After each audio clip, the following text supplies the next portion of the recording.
मसीह की मेरे प्रिय यीशु मसीह के मधुर नाम में आज हम देखते हैं कि परमेश्वर हमारे अंदर बाहर भीतर चारों तरफ वो कार्य करते हैं, क्योंकि परमेश्वर हर वक्त कार्य करने के लिए तैयार है।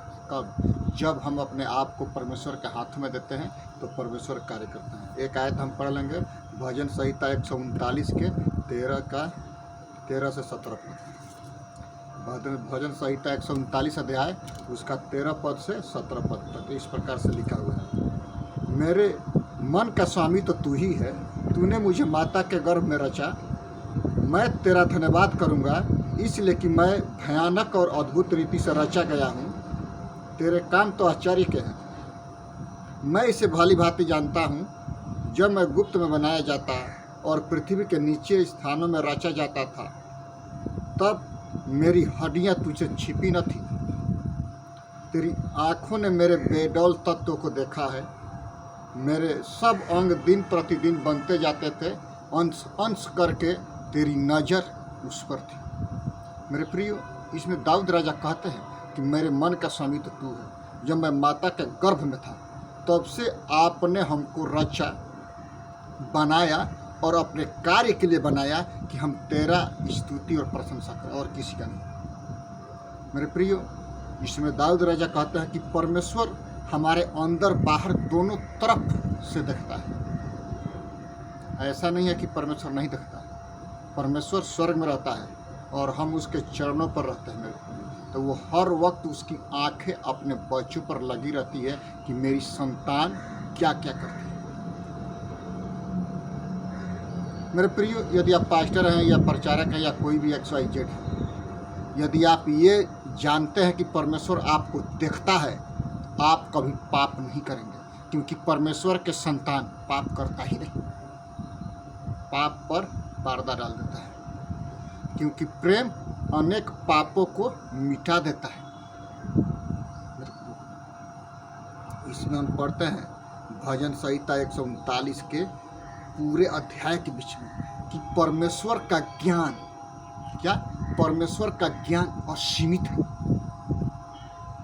वो दिल को और मन को और शरीर को बहाल कर देता है। कब?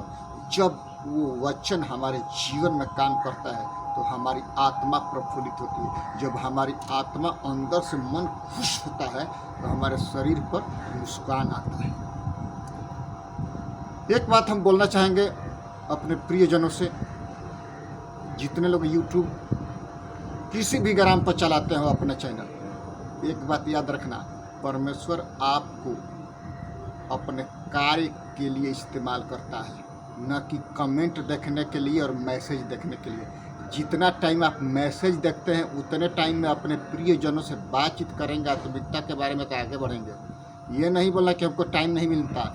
जब आपको मैसेज पढ़ने का टाइम मिलता है तो एक दूसरे से बात करने का टाइम होना चाहिए। ये नहीं बोलना कि हम कुत्ता बिल्ली और सियार से टाइम पास कर देंगे। वो लोग तो किसी चीज़ के बारे में जानते नहीं है, उनको तो खाना है, मर जाना है। आपको तो खाना भी है, मरना भी है और स्वर्ग के राज्य में जाना भी है, या तो नरक के कुंड में।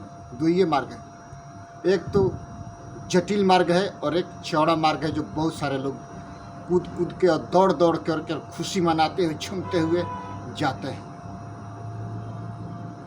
दाऊद राजा कहते हैं कि मेरे मन का स्वामी तो आप हैं, आपको छोड़ करके मैं हम कहाँ जाएंगे। इसमें हम पढ़ते हैं इसमें हम पढ़ते हैं कि दाऊद राजा कहते हैं कि मेरे बेडौल तत्व को तो आपने देखा है।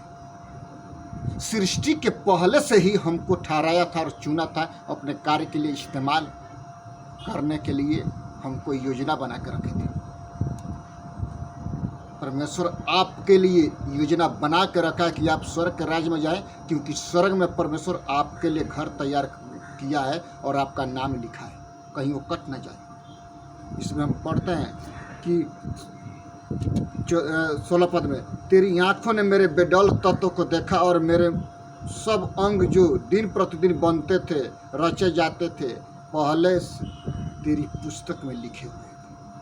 मेरे लिए तो परमेश्वर तेरे विचार क्या ही बहुमूल्य हैं, उनकी संख्या का जोड़ कैसा बड़ा है। यदि मैं उनको गिनता तो वे बालू के तिनकों से भी अधिक ठहरेंगे। मेरे प्रियो, परमेश्वर के भलाइयों का यदि आप बखान करेंगे, गिनेंगे, बहुत है। क्योंकि परमेश्वर हर एक व्यक्ति से प्यार करता है और सबसे ज़्यादा प्यार उसी से करता है कि जो व्यक्ति उसकी आज्ञाओं का पालन करते हैं। जो व्यक्ति उसकी आज्ञाओं का पालन करते हैं, सबसे ज़्यादा उससे परमेश्वर प्यार करता है। यदि आप बच्चे वाले हैं, अपने बच्चों के बारे में अच्छा से जानते हैं। यहाँ पर दाऊद राजा कहते हैं कि मेरे मन का स्वामी तो आप हैं, आपका ज्ञान मुझको प्रफुल्लित करता है। एक पद में पढ़ते हैं, हे यहोवा, तूने मुझे जांच कर जान लिया है, तू मेरा उठना बैठना जानता है और मेरे विचारों को दूर से ही समझ लेता है।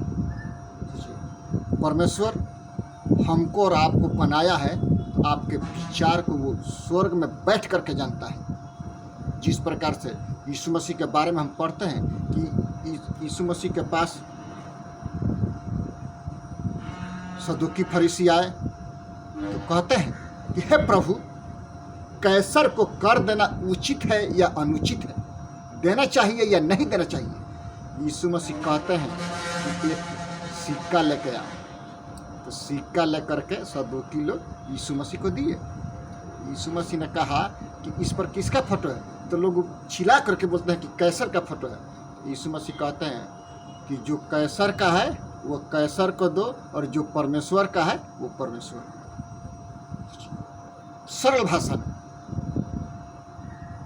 मेरे प्रियो, यीशु मसीह आपके पापों के लिए आया है, आपको उद्धार करने के लिए आया है, अनंत जीवन देने के लिए आया है। यदि आप अपने पापों से मन फिराते हैं तो अनंत जीवन आपका है। क्या अनंत जीवन आपका है? कब? जब आप परमेश्वर की आज्ञाओं का पालन करेंगे। क्योंकि मत्ती 7:21 में हम पढ़ते हैं कि जो हे प्रभु कहता है, उनमें से हर एक स्वर्ग के राज्य में नहीं जाएगा, जाएगा वो जो स्वर्ग के परमेश्वर के इच्छा के मुताबिक कार्य करता है। हम पढ़ते हैं पहला पतरस 1 अध्याय के 16 पद में, क्योंकि मैं पवित्र हूँ, तुम पवित्र बनो। सीधी बात है, परमेश्वर पवित्र है, हमको और आपको पवित्र बनना है। अपने वस्त्र को गंदा नहीं करना है, अपने वस्त्र को कभी भी मैला नहीं होने देना, दाग नहीं लगने देना। क्या ही धन्य है वे जो और जिनका वस्त्र सफ़ेद है, जिनके वस्त्र में दाग नहीं। इसमें हम पढ़ते हैं कि परमेश्वर का ज्ञान सिद्ध है। आप सिद्ध कब बनते हैं? जब आप परमेश्वर की आज्ञाओं का पालन करते हैं मेरे प्रियो, तब आप सिद्धता के तरफ बढ़ते हैं और यीशु मसीह से प्रार्थना करते हैं तो आपको पवित्र आत्मा का दान मिलता है। बाइबल पढ़ते हैं तो परमेश्वर के वेदों के बारे में हम परमेश्वर के वचन से पढ़ते हैं और परमेश्वर का वचन पढ़ते हैं तो परमेश्वर हमसे बात करता है। और जब हम प्रार्थना करते हैं तो परमेश्वर अपनी बातों को हम परमेश्वर के हाथों में देते हैं कि परमेश्वर मेरे लिए ये कर। मेरे प्रियो, इन सारे वचनों से परमेश्वर आपको आशीष करे। आमीन। आइए हम प्रार्थना करें। पिता, धन्यवाद करते हैं महान प्रभु, जितने लोग इस प्रचार को सुनते हैं, देखते हैं, पवित्र आत्मा उनके जीवन में आप कार्य कीजिए। यदि कोई बीमारी के हालत में, कोई भी बीमारी क्यों न हो, अपना छेदा व हाथ बढ़ा करके चंगाई दीजिए। काम के तलाश में काम दीजिए महाप्रभु जी।